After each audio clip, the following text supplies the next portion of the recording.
It's been so long since I have filmed here that I have forgotten that there are things behind me which do in fact need to be censored out. I am currently in grad school hell. It is a hell of my own making, so I'm doing my best to romanticize it.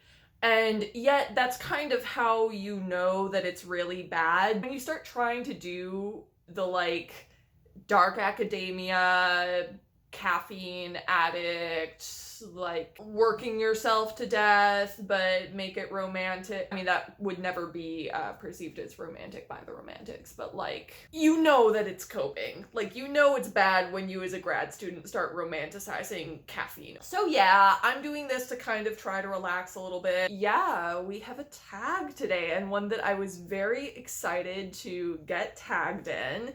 So this is from the one and only Quaint and Curious Volumes, who very graciously continues to tag me in things, even though I never tag him back, because I don't know, nor I feel like I prefer to let other people filter through the tags and find good ones. Of course, he is always welcome to do my gladiatorial combat tag if he so pleases. But yeah, I was tagged by him to do the Snob-O-Meter tag, and I thought, good God, this is right up my alley. So without further ado, let's just get right into the questions. I have them on my laptop here. Question 1. What is your definition of book snobbery? So I genuinely did not think about these in advance. Normally, I think about like my responses to these in advance before. This is kind of interesting lighting. Maybe we'll put this back over here. My definition of book snobbery, normally I think about these questions in advance, but I, like, you guys, I am so fried. I have written 30 pages of academic writing in the last week and a half. My definition of book snobbery, I guess if I was asked just right now, I would say it's thinking you're better than other people or intellectually superior because of the books you read. However, I will amend this slightly at a later point in this video, because I think in our current anti-intellectual era, which I have talked about at length on this channel, and if you want to see some of the kind of discussions and articles that I've compiled on that, I have that all on my community tab. You will have to scroll, but there is quite a lot there. So if that kind of topic interests you, you can find so many good articles and stuff there. But yeah, that would be how I would define book snobbery very roughly. Question 2. Is there a genre or type of book you would never consider reading? Such as, would you ever read a romance? Or if you regularly read romance, would you ever try a science fiction novel? When I am like opposed to certain genres of books, it's actually not about the genre itself. It has more to do with the current conventions in that genre. If corporate AI written terminally online culture war bullshit schlock is considered a genre, then those are the types of books that I typically tend to avoid. I talk a lot about being just really burnt out on literary fiction in this on this channel. I do keep trying stuff, but I think that the current conventions of literary fiction, which demand that writing be as minimalist and efficient as possible, even at the expense of giving the reader satisfaction or some kind of payoff or committing to some kind of ideological comment, those conventions really frustrate me. But it's not like literary fiction as a broader concept that is the problem, because I tend to enjoy that genre from the pre-social media era. Romance too is one where I I never pick up that genre in the actual bookstore, and I pretty much like never read in it. But that is not because I don't like romance. In fact, in my own novels, romance is often a very critical and central feature. It's just like I'm kind of at a point where I'm like, I need to write what I like. because there just is such a lack of proper build. There's a lack of like decent friction between the characters. I feel like I really like kind of clashing personalities and very slow build to good payoff. Like I've written stuff before where it's like they don't even kiss until chapter 37, and before that you have to get through all the hatred. But the agony is part of what makes it fun. Nobody really does that now, and I mean, honestly, there are a lot of earlier romance books that I've tried to read that also don't do that. Yeah, I mean, even like erotica, I saw a post actually on Tumblr that was talking about like how they are not opposed to erotica and romance.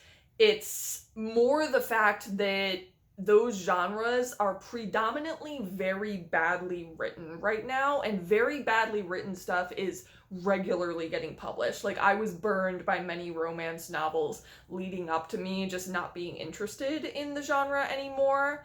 And it's because that poor writing and just frankly like not interesting romance and erotica, excuse me, is getting published.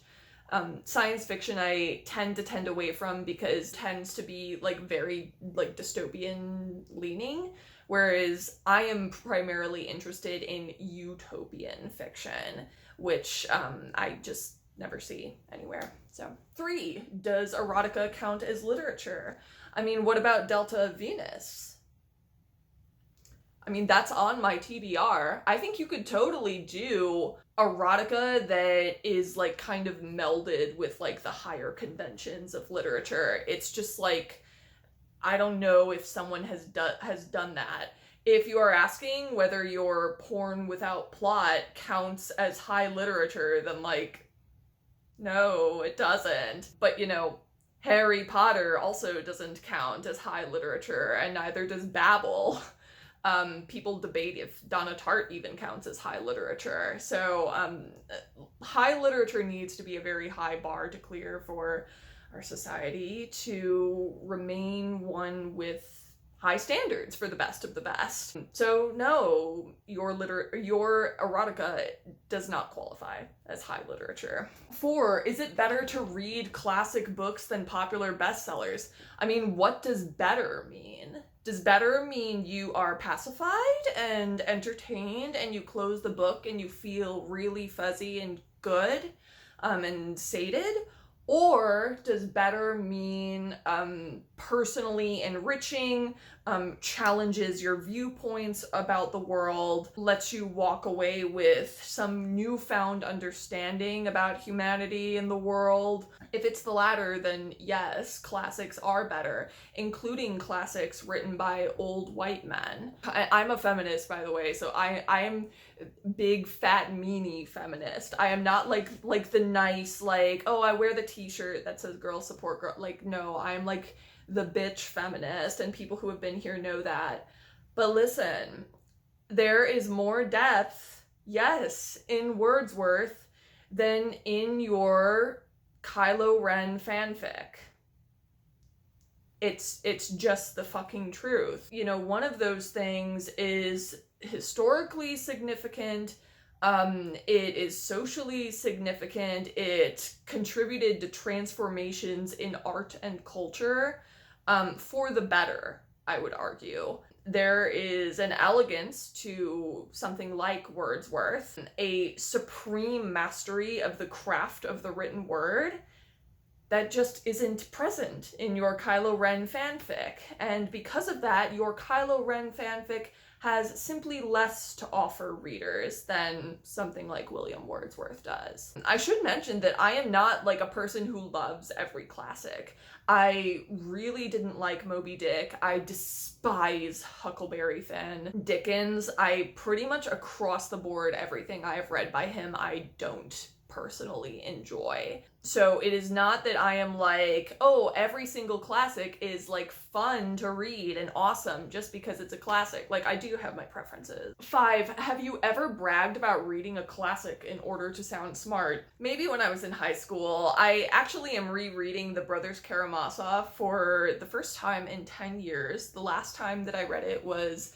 in high school. And I feel like everybody has that book that they really liked in their high school English class that they then bragged about liking and saying it was their favorite book. So I used to say that my favorite book was The Brothers Karamazov. Now I'm rereading it and looking at my text marking and I'm like, damn, maybe I understood The Brothers Karamazov better when I was in high school than I do now. But I'm a little fried, so maybe I don't have the ability to give it as much as I gave back then. I used to have a video on this, but I have since privated it. I used to kind of hold on to books just because I wanted to be able to like have them on my shelf because I thought it was a flex. Like Infinite Jest was one of those for me, as well as House of Leaves. I just wanted the bragging rights of being able to say that I had finished them. And when I really consider it, I actually don't think that either of them are all that. And I just didn't like them. For reasons, I actually have a video on why I don't like House of Leaves. It's in the Literary Losers playlist, so you can check that out if you're curious. Do audiobooks count as reading? What about comic books or graphic novels? The great questions of our time, and not how can we escape the impending onslaught of fascism. Audiobooks do not count as reading. I think it's like fine if you're logging them on your Goodreads challenge so you know what you've read and what you haven't, but no, because, and I talk about this in one of my unpopular opinions videos, but reading stimulates a different part of your brain or different parts of your brain than listening does. This is why when you're doing something like learning a language, even if you are really good at reading, you might not be that great at listening, or you might be really great at listening, but not that great at reading. That's because those are separate skills. So no, it does not count as reading, and it especially doesn't count as reading if you are listening to them on 4 times speed and barely retaining any of the information. That is compulsive consumption. Not the same thing as sitting down and carefully reading a book. Comic books and graphic novels, I really don't care about this, honestly, so I'm just not gonna say anything about it. Question 7. Have you ever looked down at someone for reading a popular fluff book or a book with little substance to it? For example, a self-help book or a celebrity memoir. I don't really think I look down at people for reading that kind of stuff. It's more just like, oh, like, I think we're kind of, like, different types of people. And because, like, I am trying to, like, seek out people who are more similar to me and who are gonna kind of, like, get the same stuff that I get. So I guess it's not really looking down. It's more like I just perceive you as, like, different to me. And, like, I don't know, like, maybe we are less likely to get along because we clearly have very different tastes, and that kind of implies something about us having different personalities. 8. Have you ever been the recipient of someone else's snobbery? So I have been in the traditional way. I think the main thing that is like coming to mind right now in terms of like other people treating me with snobbery actually doesn't have to do with them thinking they read higher level books than me. It actually has to do with that anti-intellectualism that I mentioned earlier. So I honestly am pretty regularly, by people that I unfortunately have to be in contact with, looked down upon because I read classics and higher level books. Very like, oh, you know, she thinks she's not like other girls, or, which, first of all, I'm not a girl, I'm a woman. Very like, she thinks she's not like other girls, or, oh, like, you're such a dork for liking that kind of stuff, or just like, honestly, getting regularly laughed at for having higher level intellectual interests. And it is fucking exhausting and it fucking sucks, because I also recognize them perceiving me in that way as part of a larger cultural movement of anti-intellectualism. And so it is also kind of scary in a way. I think that if that wasn't going on, I could just dismiss them as ignorant people who unfortunately are the type who are proud of their own ignorance and have no intention of improving. But unfortunately, they are kind of on the winning side right now, and yeah, it's pretty fucking uncomfortable. That type of snobbery, like, I get that I know, like, it's so sad when somebody bullies you for reading Twilight, or I don't know any of the current popular books. I don't.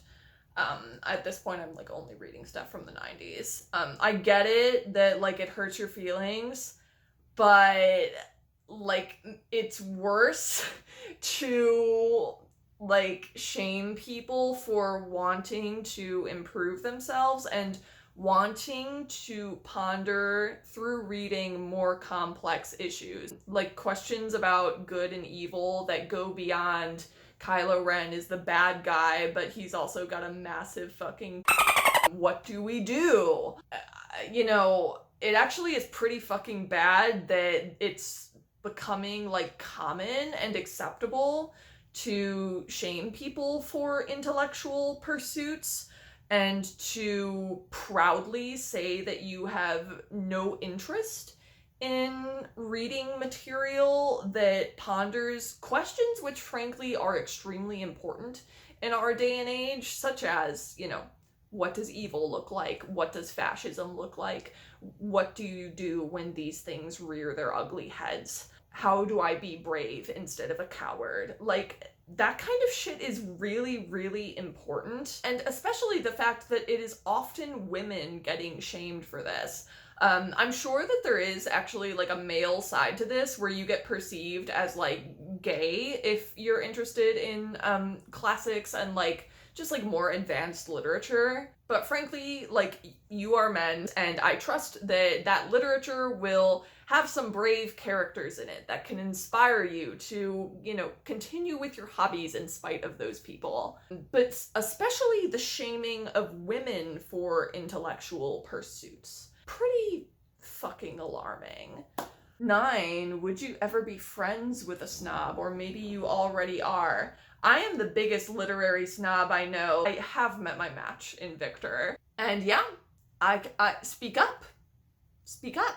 If you are a literary snob, literally hit me up. Like, please join my Discord server, because I do want to be your friend. As long as you're actually a snob in like a fun way, and not in just like an endlessly wanking and complaining way. Like, we on this channel, we are snobs in a romantic, wanting the best of the best, sex, rock, and really decent literature type of way. Not in the, you know, pretending you've read Infinite Jest when you really haven't type of way. 10, are people who don't read less sophisticated than people who do?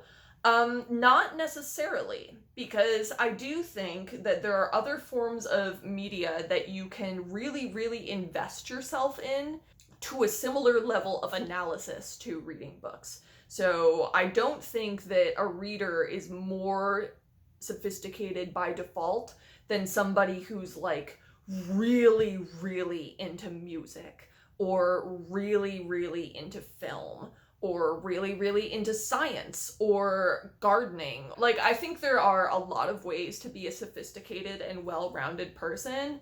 And sincerely, I do not think that you necessarily have to be reading all the time to make that happen. You know, I think it's an important part of like a healthy media diet, because it just does such good things in your brain. I don't think that somebody who reads Kylo Ren fanfic and nothing else is more sophisticated by default than someone who plays a musical instrument and loves music theory and, you know, regularly will lie on their bed and listen to records they get at the record store. Like, I actually don't think the reader is just naturally superior to that person. 11, measure yourself. Based on your answers to the previous 10 questions, would you qualify as a book snob? Yes, and proud. I am joining the war on book snobbery on the side of book snobbery, and I would encourage you to do the same while it's still legal. 12, tag some people. Fuck, I don't know. I will tag some people in the description. So I actually am kind of an island unto myself on BookTube and just do not have a lot of people that I can tag. Okay, I will tag, oh no, she changed her channel name. Her channel name used to be an old trunk, but I think she changed it. I will tag her in this. She makes amazing videos. I highly, highly recommend them. And she reads lots of big books. That's her thing lately. She has an excellent video with giant book recommendations, just absolute tomes. So check that out, actually. So I'm gonna tag her. And then what I sometimes do is I actually try to go through recent BookTube newbie tags and try to find some people that have recently joined BookTube to just tag them in something to kind of try to get them feeling included. We'll do it that way. And also, if you stumble upon this video and you really want to do it, I don't give a fuck if it's been 5 years since it's been posted. You can still do it, and I won't think it's weird. But do tag me in your response so that I can see it. So that is it for this video. In terms of reading updates, I am still knee-deep in the Brothers Karamazov. I am reading some stuff, but it's just for research. Yeah, hopefully, I think the next video after this one that I'm gonna make, I'm leaning towards doing a reading watching update. I have been watching Lord of the Rings successfully for the first time, and so I'm definitely going to talk about that. And then I also saw an unbelievably poignant, life-changing movie. It flipped a switch in my brain. It's called 13, and it's by the same director as Twilight. And so I really want to talk about that one. And then there are a bunch of books, including Mary Beard's Emperor of Rome, that I also want to talk about. And then maybe some notes on my Brothers K reread, if I have them. I'm trying to kind of filter through and only talk about books that I actually have a lot to say about, though. So anyway, I hope you enjoyed this video. Lately I'm kind of in my Doctor Give It To Me Straight era. So I'm giving it to you straight. That's all, and I will see you next time. Bye!